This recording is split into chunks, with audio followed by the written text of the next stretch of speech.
A strange little list of artsy things. There's of course but one rule in art. Don't stop. Indeed, what makes an artist is frequent practice.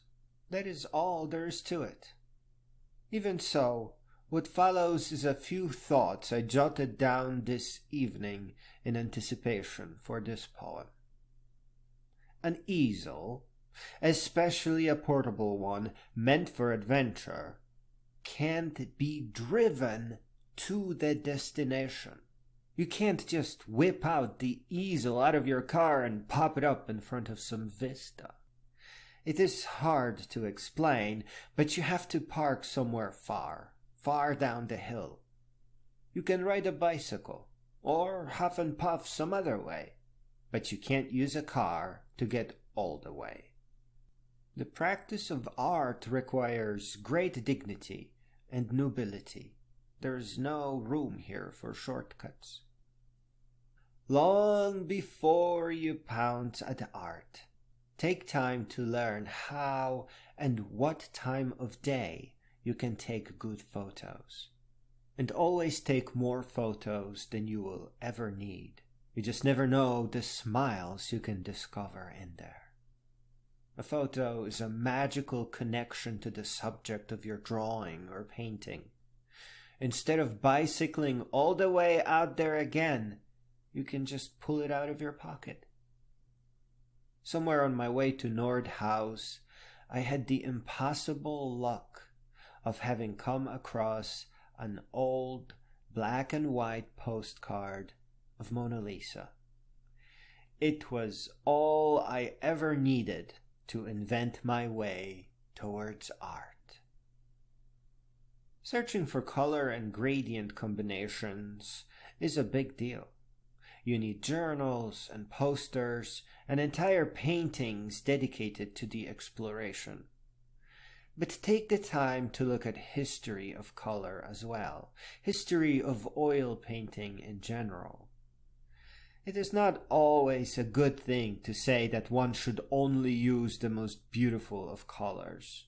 If you are to replicate colors of your source image perfectly, as you sit down to your painting, grab a large full-color printout of your subject and place a glass pane over it. Now you are going to be able to test the perfection of your mix of colors. But also consider painting for the color's sake. It is just such a happy thing to have your breath taken away by a painting with colors from another world. Trace, copy, and project your images with office projectors.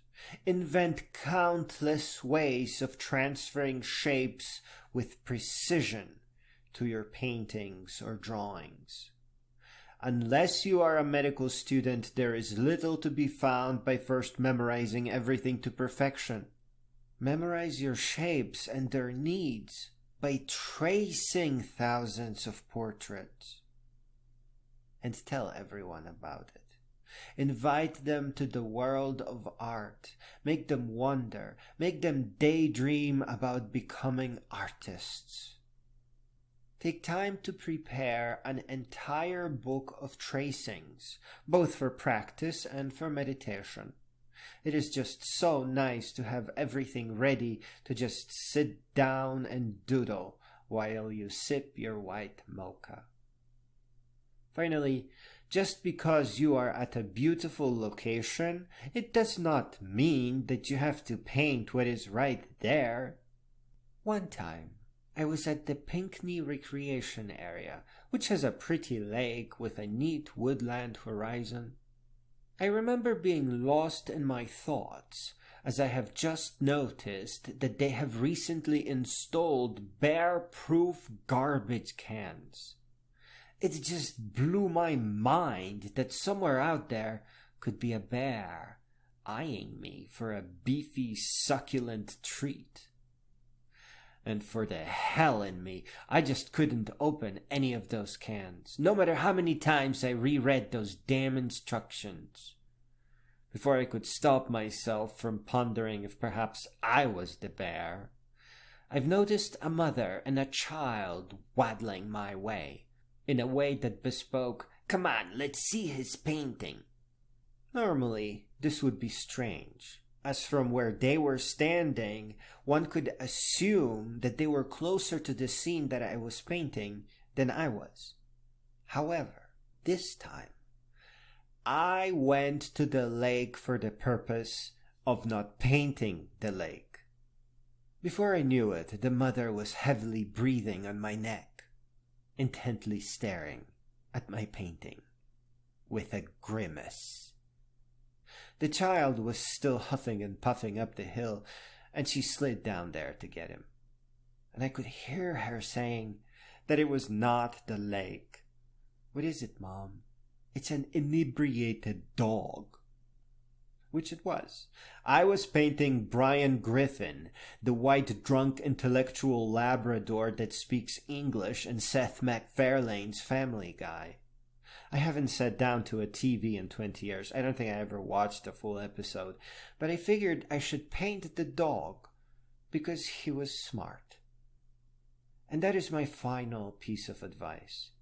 It is good to have rules, because art rules are meant to be broken.